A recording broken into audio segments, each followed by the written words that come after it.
Hello, I'm Rob Larity. I'm the founder of Cognitive Investments. I'm here with Jacob Shapiro, who's the director of geopolitical analysis at Cognitive.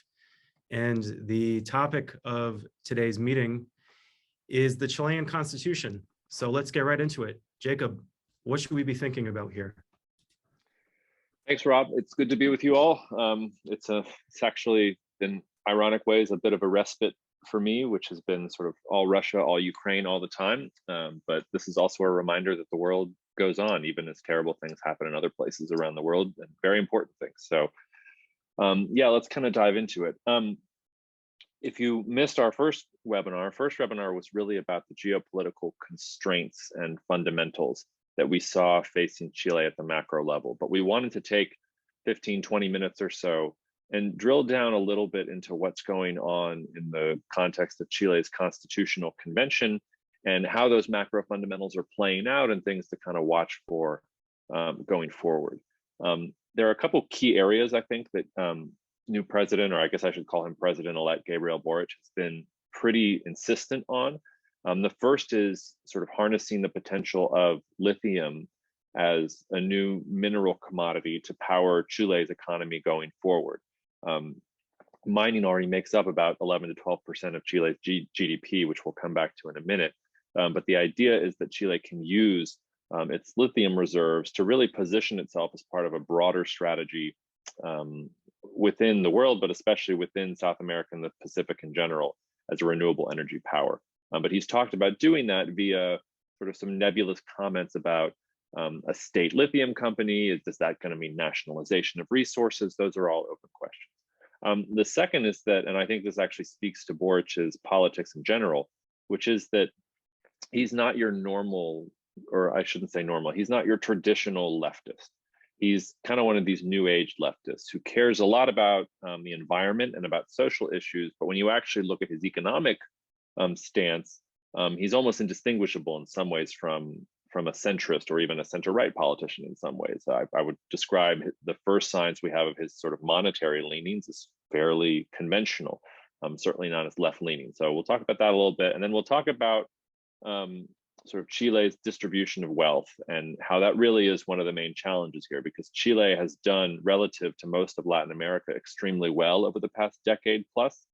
But it's also one of the most unequal countries in Latin America and in the OECD period.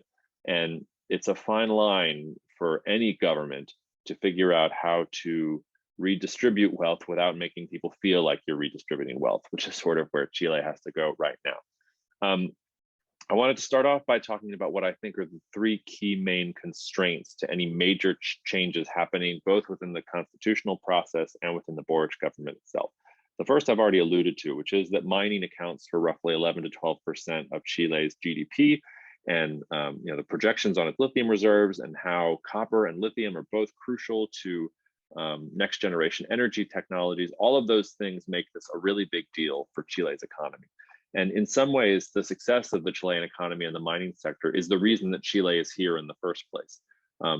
Many Latin American countries throughout their history, really since colonization, it's all been about foreign powers coming in, identifying some kind of resource they want, taking it out.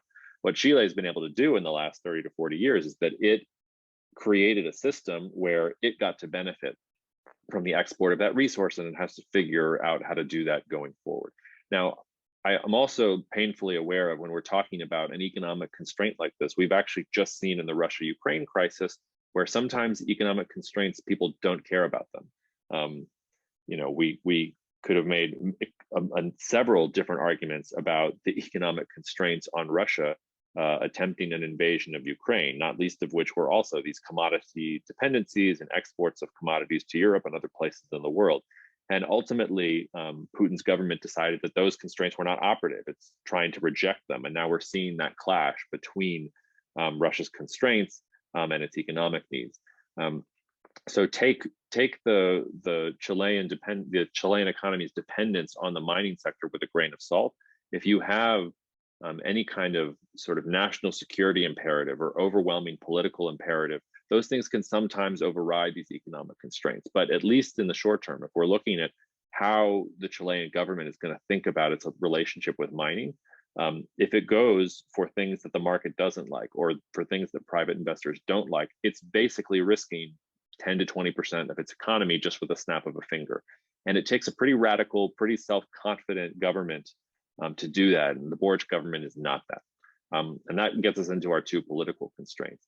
The first is this constitutional convention, which I think has scared people beyond what's reasonable to fear from it.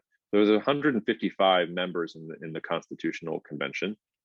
Only 37 of those came from the Chile Vamos, sort of the incumbent center-right party. 65 of those folks in the convention are political independents. And I've seen a lot of talk about how this means that the center-right doesn't have a veto, and that the reason there are all these crazy proposals coming through is because the left is dominating the Constitutional Convention as a faction. And I think that misunderstands a little bit of what's going on here with a democratic process. Any convention like this, where you're opening up the writing of a constitution to the entire population, is going to be incredibly raucous, and you're going to get crazy proposals and people wanting to say things that are all over the place. The best example of this is, and a lighthearted and not so serious example of this, is when the British government decided to open up the naming of one of their new carriers or one of their new naval ships. They wanted to open up to the British population to vote on what name it should have. Everybody voted for Bodie McBoatface and some of these other crazy names. That's sort of a silly aside, but I treat some of these radical proposals coming out of Chile's constitutional convention just like the Brits trying to name one of their top naval vessels Bodie McBoatface. The metaphor is pretty apt, because a lot of these things that are coming out of Chile's convention are not going to become reality. And as they've started debating this and actually going through and voting on what is actually going to make it to the constitutional draft, a lot of these more radical proposals, which have been driving all these headlines and all these fears, have been falling away. Remember also that for the Constitution to be passed, first of all, 2/3 of the convention has to approve everything that goes into the Constitution. And then that has to be put to the entire population for a referendum vote. So you basically have two pretty intense safeguards there before you're going to get to any major constitutional revisions, like nationalizing all of Chile's lithium. Is it possible? Sure, but it is very hard, even with the center-right not having as large of a position as might be comfortable for it, for us to imagine some of these more radical changes that are beyond the pale of Chilean politics. And then the second political constraint I would just tell people to keep in mind is, Boric's campaign was impressive. He secured a pretty sizable margin of victory. 55%. He got 55% of the vote, and that was impressive. But he does not have blanket authority in the Chilean government. The center-right has, depending how you look at it, because there's some independence and there's some coalition magic here, but in the upper house, in the Chilean Senate, Boric can't really depend on a majority at all, even if he cobbles together every single center-left party that's there. And not all the center-left parties like him. There are splits and divisions within the center-left as well.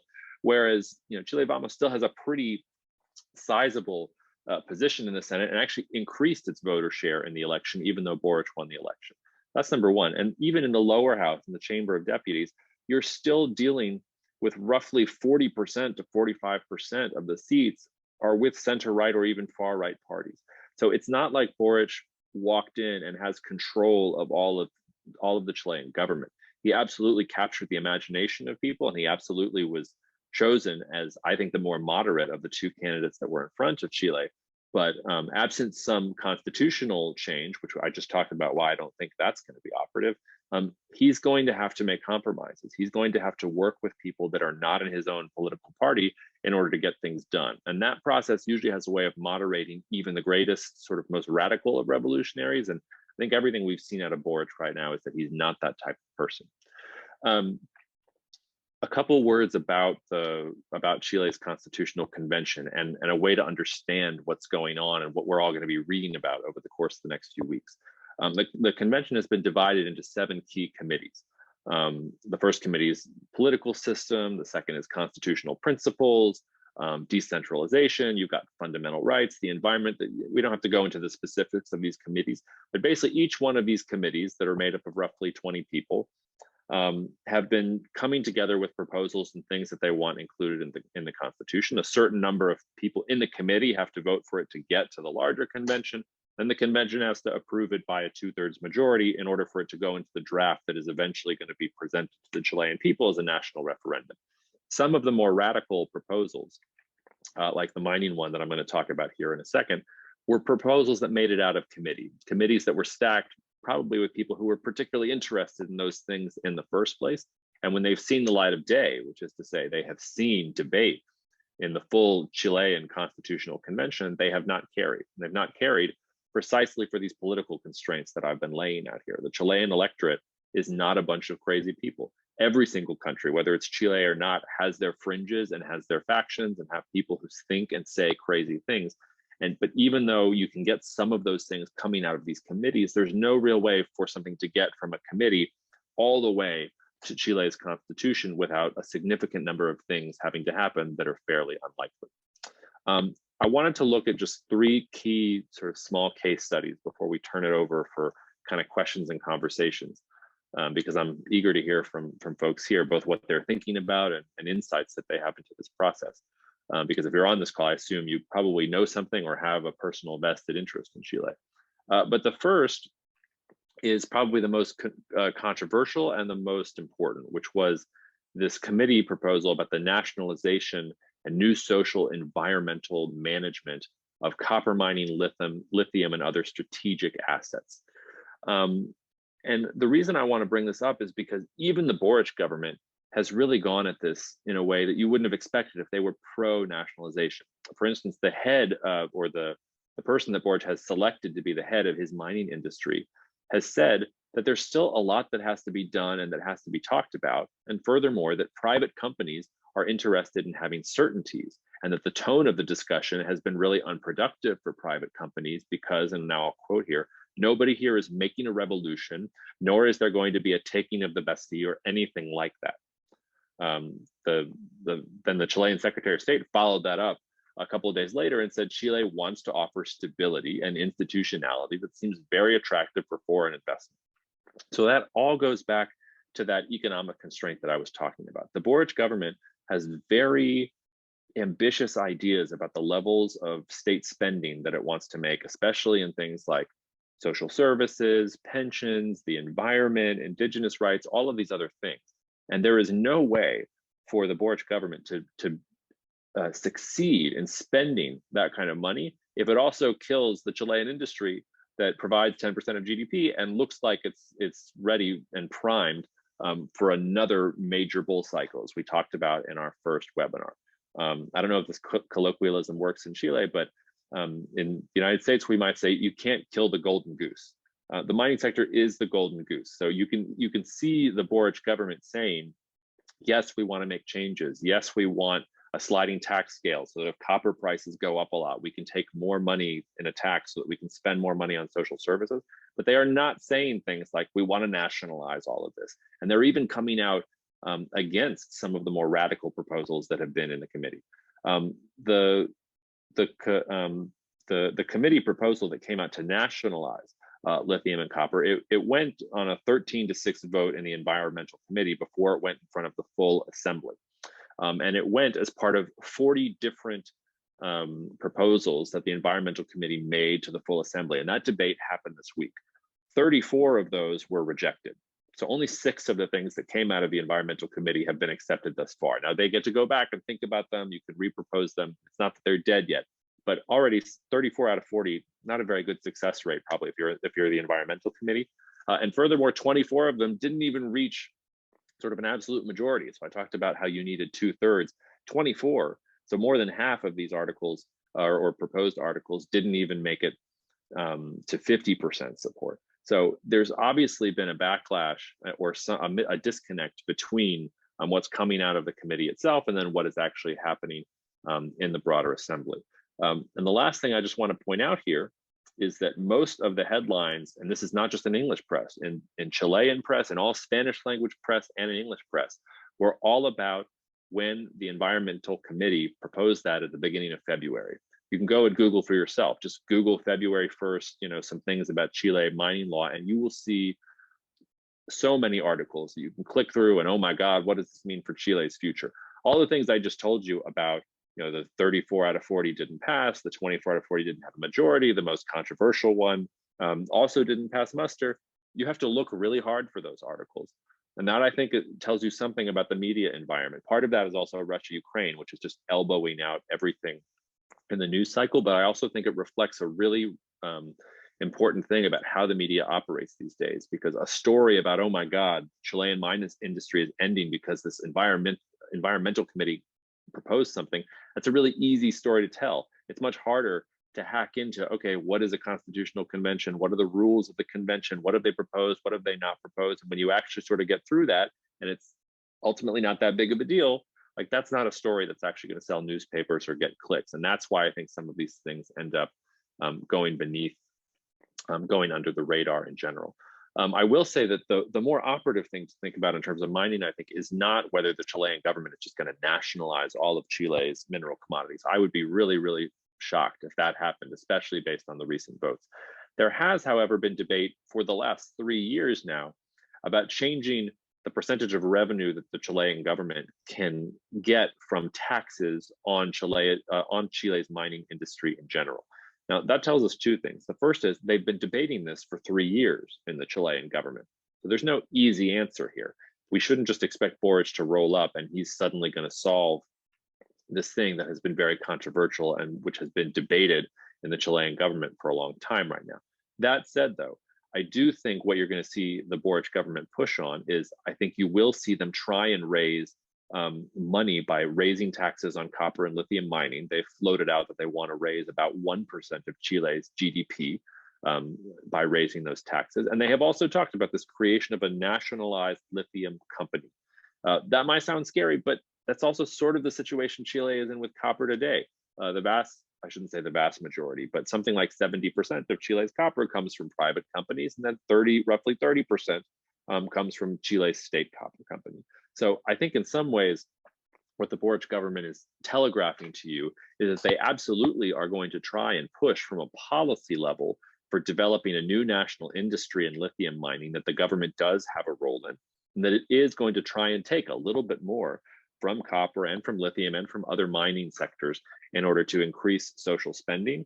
But that's a very different conversation than nationalizing resources, or private companies are going to head for the exits, and all of the kind of froth that you're seeing in some of these media reports. When you actually roll up your sleeves and look at what's actually on the table and what's realistic, it is not as radical, or as it is not as radical as most reports are making it seem. The second sort of case study that I wanted to talk about, it'll reflect the first thing I just talked about with mining in a lot of different ways, which is there has been debate about whether Chile should have a bicameral legislature or a unicameral legislature.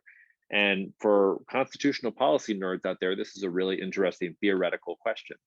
Most democracies in the world today are bicameral, though not all of them. Some of the examples of unicameral states, and I'm not going to include places like Russia and that are obviously not democracies, but examples of unicameral states are places like Norway, Sweden, Finland, and New Zealand. And I think Norway is actually a particularly good comparison for Chile and what Chile is going to have to do going forward. Norway is a relatively small country. It is secure from most geopolitical threats due to its geography, and it is blessed with copious amounts of natural resources, namely oil. And I think in many ways, Norway is what a best case scenario for Chile looks like, especially in terms of how to balance the needs of society versus social stability and investor sentiment and all these other things. Norway's done a very good job of balancing all these things. Obviously, that sounds easy, and it's easy for us to say here. There are some key differences. The first is that Chile has much more diversity than Norway does, and that can be a blessing and a curse. I think in the long run, if you can manage diversity appropriately within a democracy, we've kind of seen that it actually helps economic growth. It helps the dynamism of an economy. But when you have these contentious periods where everything is up for grabs, it can also cause a lot of gridlock and a lot of problems. The second is that Chile is larger than Norway in terms of population. It's about 3 times as big. You can have a successful unicameral Congress when everyone is on the same page. But I think Chile is just big enough and just diverse enough that that's going to be really hard to achieve in Chile. And again, I don't think that's a bad thing. I think diversity over time can be a good thing in politics. But if your political structures are not good, just look at what is happening over in unicameral Peru as an example of what the gridlock looks like. Peru, I think, is actually a perfect example of what the worst case scenario for Chile could look like, because one of the problems with Peru is that you have all this diversity, but you have a political system that basically ties the hands of the leadership behind its back, so that no Peruvian president can really govern in any meaningful way. And that's why they've just been cycling through different ideologues and different presidents of different ideological stripes, from left to right and populist and all over the place, because there the political structure is not built very well. We should also say that there's some history for Chile having a unicameral Congress. They had one in 1812 and 1823. They actually shifted to a bicameral one in 1828. But then I think that actually goes to the importance of the bicameral legislature, because it's been in Chile's political history for a long time. Now, none of this is to say that there aren't problems with Chile's Senate, and I absolutely expect that in the Constitutional Convention, this is going to be one of the most contentious and one of the most important issues to watch. But I think the problem here is that the balance of powers between the Senate and the Chamber of Deputies and the president is not quite right. Now, there was a proposal that seemed to have a significant amount of support that said that Chile was going to become a unicameral country. It didn't end up carrying. It looks like it's going to be a bicameral legislature in the Constitution. And actually, it was a large percentage of the socialists were the ones who came out surprisingly against the unicameral proposal. And they did that for a lot of different reasons. But again, the key takeaway here is, just as with the mining law, the reporting and the fears were, oh, they're going to completely throw out the Chilean Senate. There's going to be no block on the Chilean Chamber of Deputies, which is going to be dominated by far left parties who want to nationalize industry. And this is going to be terrible for Chile. In practice, that is not what's happening at all. In practice, we're having difficult conversations about, well, what powers does the Chilean Senate have? What is its job? Is it supposed to review laws? Is it supposed to be a check on the Chamber of Deputies? How much power does it have relevant to the president? These all start to get into more boring and more wonky constitutional and policy questions, which I think underneath the surface are actually happening. That just doesn't tell you a good story. So I think in the end, we should come out of this with a Chilean government that has a bicameral legislature, but which has thought a little more intentionally about balancing between the president and between the Senate and between the Chamber of Deputies. One of the problems with the current Constitution is I think it gives a little too much power maybe to the president and to the Senate as a safeguard of that power. And then the last sort of case study I wanted to talk about, and this is actually, so we talked about two where I think there was worry about what was going to happen, and then it didn't do so well in the Constitutional Convention so far. This is a little bit different, because one of the things that does seem to be hitting home in the Constitutional Convention is decentralization of Chilean political authority, which is to say that it looks like the Constitution, or at least it looks like there's pretty broad support for giving more of political authority to Chile's various provinces. And that, again, can be a good thing and can be a bad thing. Centralism, or sort of governmental centralism at times can make it so that government policies are more effective. If you're trying, for instance, to put the government behind a national lithium policy, it's easier if you have a central government that can call a lot of the shots. On the flip side of that, and I may be betraying some political bias, because in the United States, we didn't have this kind of system where it was a centralized government. It is an intentionally federalized system where a bunch of different states have a lot of authorities that are reserved to themselves. And part of the balance of democracy is that the federal government has things it can do and the local governments have things that it can do. And there's sort of a never-ending battle between them. And in that battle, you get protections of the democracy itself, and whatever kind of whatever blocks you get on progress or whatever drops you get in efficiency in that are managed by, or at least balanced by, this idea that at least there is some predictability and that the democracy is not threatened. This is sort of an open question for me, and we're going to have to see exactly what comes through the Constitutional Convention and what kinds of powers are going to go to some of these provinces. A bad case example of this might be a place like Argentina, where sometimes these provinces are pretty much just out for themselves, and you can start to get competition within the state itself, which is really bad, especially in terms of foreign investment and about harmonizing protocols and laws over time. So this is an area to watch. I'm not sure exactly what direction it's going to go in yet. It certainly seems like there's going to be some more decentralization. And you can kind of hear in my ambivalence, I can make the argument pro, I can make the argument against.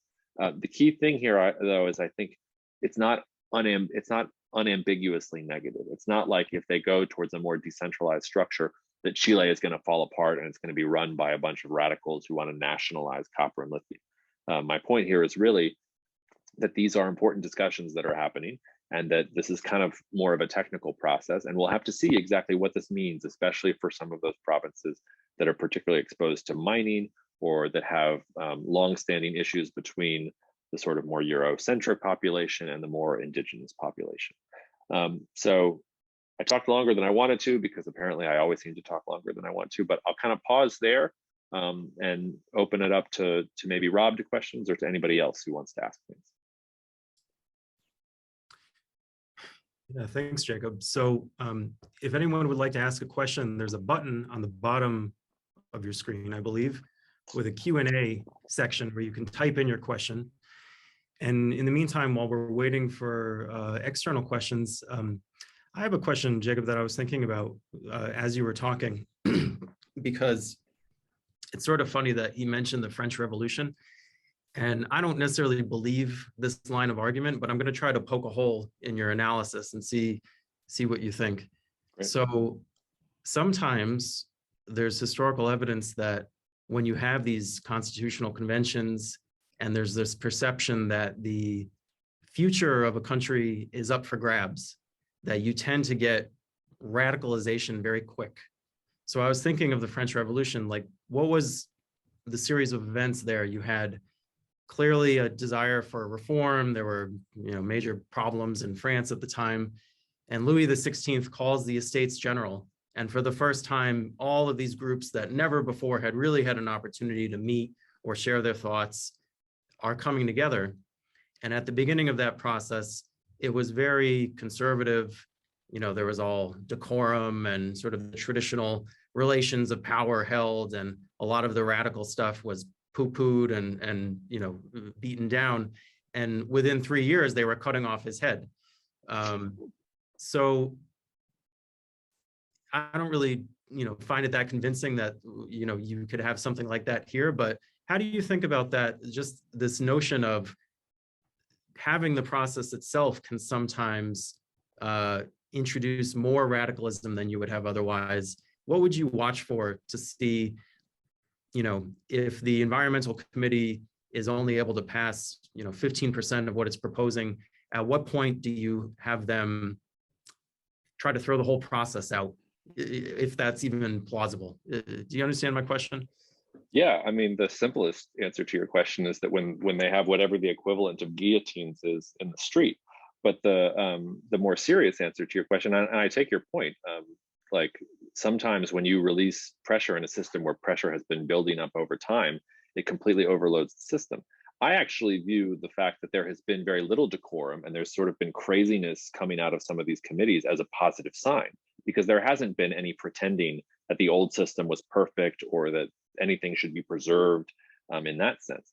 So I actually think it reflects, it's a healthy reflection on this being a democratic process that you have had some of these crazy things. Because if you didn't have some of these crazy things, people would still be self-censoring and power would still be affecting them in weird ways that they wouldn't feel like they were expressing themselves.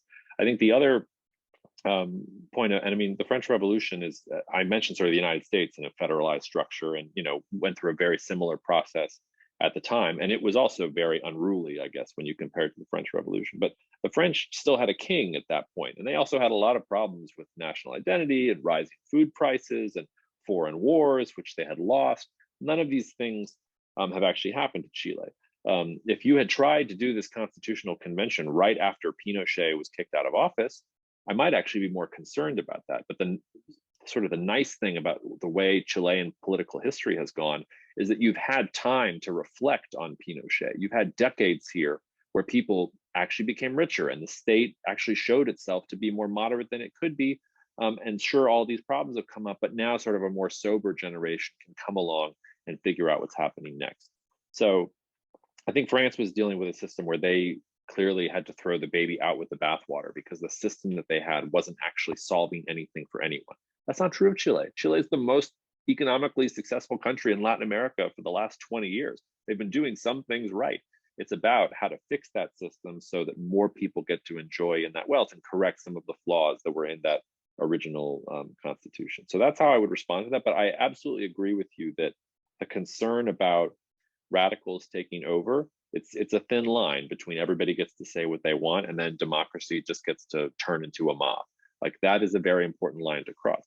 But these first instances of the craziest of the proposals just not making it through the convention itself. And I think the convention is actually a pretty soft audience for some of these more radical proposals, because that vote for the convention happened when Piñera was really at the nadir of his popularity, when people were scared of COVID, people were kind of lashing out. And even that convention, which should be the friendliest possible breeding ground for some of these radical proposals, they're saying 34 out of 40 of these environmental committee things aren't great. And if you go in and read the ones that they passed, they're not that crazy. It's things like, yes, people shouldn't hurt animals. And yes, like we should protect the environment. Like none of the real crazy stuff is actually passing muster. So if it goes back into committee and then comes back again and everybody votes on it because they're just tired of it and they throw up their hands and they don't care, that would be really bad. Voter turnout is another thing I've been watching really closely, because voter turnout tells you whether people believe in a political system or not. And there was high turnout for the convention vote and high turnout in this last presidential election. So if you saw lower voter turnout, if we see some of these crazy things get recycled and come back and get adopted, those would be the types of things that I would be worried about. But we're not seeing any of that, I think, in practice right now. We're actually seeing the moderation of the political process happen in front of our eyes. And I think that story is just not being told. We have a question from a participant asking, what about the change from the current unified judiciary system to the proposed separate judiciary systems for each indigenous group? Do you have any view on that? Yeah, that's an interesting question as well. I almost brought up the judiciary system, and I was encouraged by the fact that, so the place where I would get nervous is if the judiciary system is subject to some of these democratic processes that we're talking about. Most good judiciary systems in some ways are insulated from how democracies are actually working. The United States, for example, takes this to an extreme. You get these lifetime appointees in the US Supreme Court, which can actually be, well, it could be good or bad, I guess, depending on your point of view. But if you have somebody who's a judge for 50 years, they might get out of touch by the end of that. You can see why that would be a problem. The reason I didn't bring up the judiciary, and the reason I'm less concerned with it, is that everything that's been brought up about the judiciary seems to respect the role of judges in general. So I would be more concerned if some of these proposals were saying that judges were subject to review by local authorities or local assemblies that were being created. But as long as judges are sort of, as long as that balance of power between the judiciary and between the more legislative process is being respected, it's sort of, we're talking about, like we're talking about preference. We're not talking about things that would fundamentally scare me from an investor perspective. Now, it might feel different on the ground, and it might feel really weird if in some places like the jurisdiction has to change. I don't want to minimize kind of the feeling of whiplash or of vertigo that you might get from some of these changes. But I think that also is a reflection of the fact that Chile's indigenous population just hasn't ever really been integrated. And in some ways, doing these things and modifying things with the judiciary is a way of trying to not welcome in, but what's the right word? And assimilate feels too aggressive. But I think you get what I'm trying to say. Like, if the price of having a more socially cohesive society is that you have some types of separate judicial authorities or organizations, that's fine as long as the role of judges is generally respected. And so far out of the convention, I think the role of judges has been respected.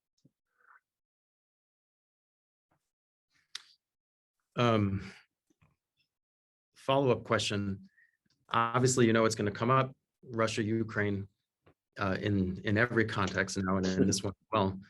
So, I mean, as we're talking, the price of copper, when I looked this morning, was $4.85 a pound. The price of fertilizer has gone up pretty substantially in the last few days.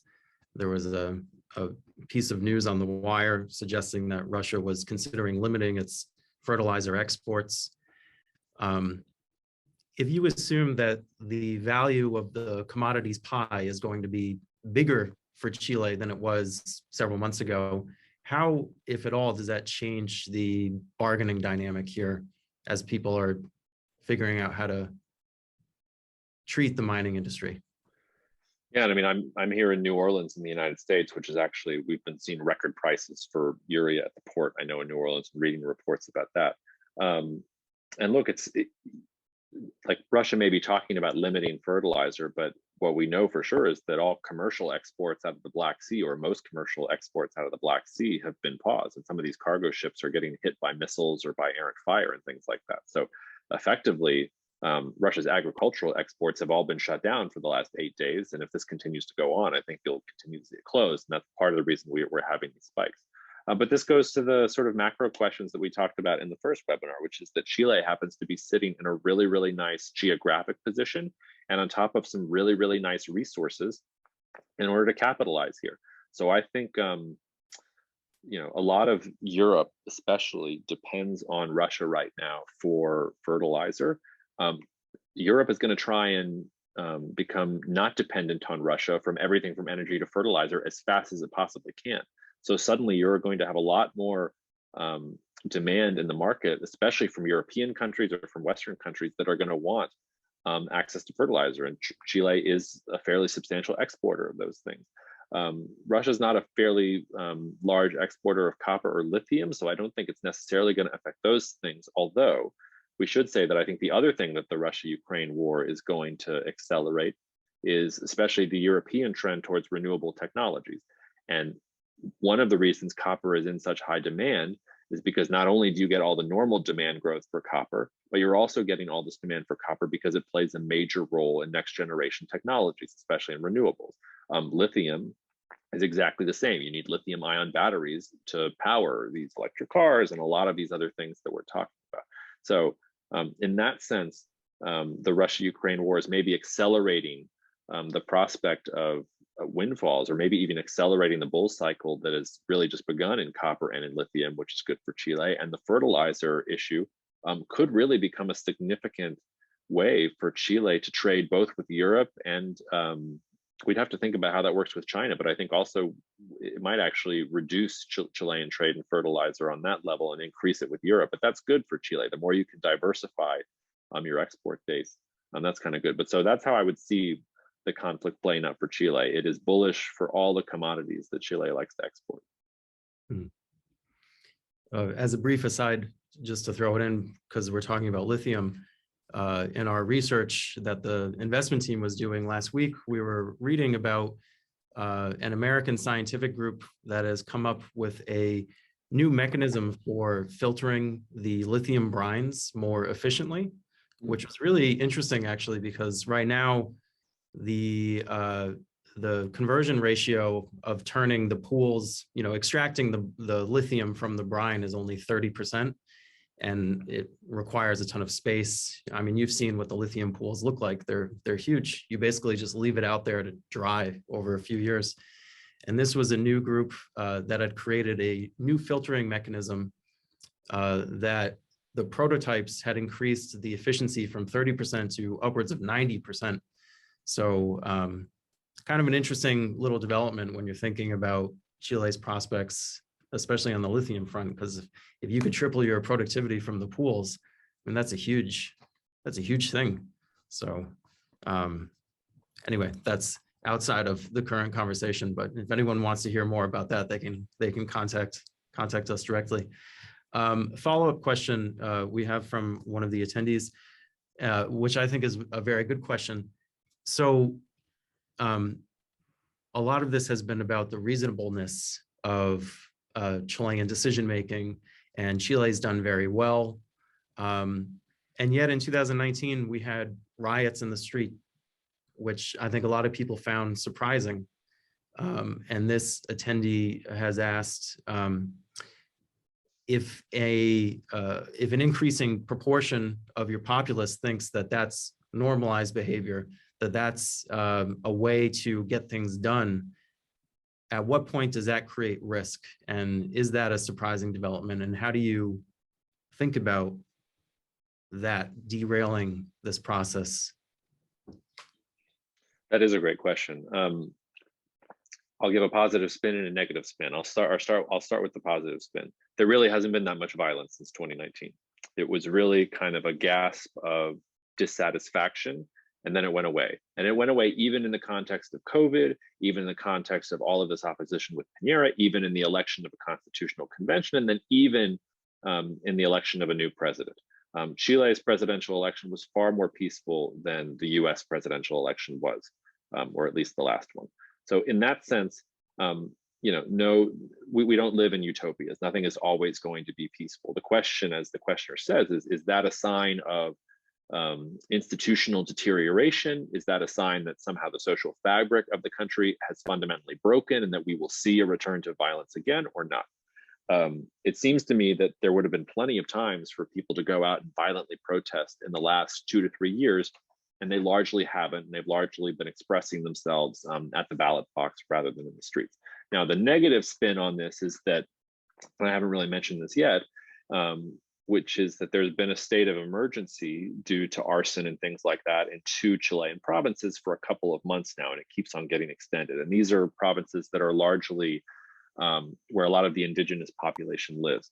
And that, I think, is actually more operative to what the questioner is talking about, because you've had the Chilean government deploy the Chilean military to try and get some calm to the situation and get rid of some of the barricades and arson attacks that have been happening there. And so far as I can tell, they seem to not be able to stem the violence right now. Now, you could say that, well, that stems from, these are places that have been left behind economically, and it's the indigenous parts of the population. It goes back to our conversation about the judiciary, but I can't explain those things away. And I think one of the most difficult things for Boric, the first day he gets into office, is not going to be about, I think he's not going to get to come to office and just start making Chile a green paradise for social liberalism. He's going to have to come in and make some decisions about, well, what do I do about the arson that's happening in these 2 areas in central Chile that nobody seems to have been able to get under control? And we'll know some things about Boric very, very quickly there. So I wouldn't dismiss the questioner at all. I would say that we've seen some positive things and some negative things out of Chile in this regard. I would say today, where we're sitting, the positives outweigh the negatives, but it is certainly something to keep an eye on going forward. And if you had, let's say we get to the referendum on the Constitution and people hate it so much that they're going out into the streets and doing arson and barricades again, well, that would be a very clear sign that I'm wrong here, and that the convention is not actually a political process reflecting what Chileans want, but is actually maybe sort of the French Revolution metaphor would be the operative one that you brought up, Rob. So both good and bad there. I'm still net good, but absolutely something to watch for going forward. Well, great. Well, why don't we wrap it up there? If you want to follow Jacob and some of the things he's writing about publicly, you can follow him on Twitter at Jacob Shap. On our website, you can find more information about us and the sorts of things that we're writing about. We will be doing these regularly. So we're very interested in Chile. We still have an investment position in Chile, full disclosure, which we increased about 10 days ago when the Russia war broke out. We're quite bullish on the country, but we're always looking for things that could challenge our thesis. So if you want to talk, please contact us, and we hope to see you all soon. Thanks, Jacob. Cool. Thanks, Rob. Have a great weekend, everyone.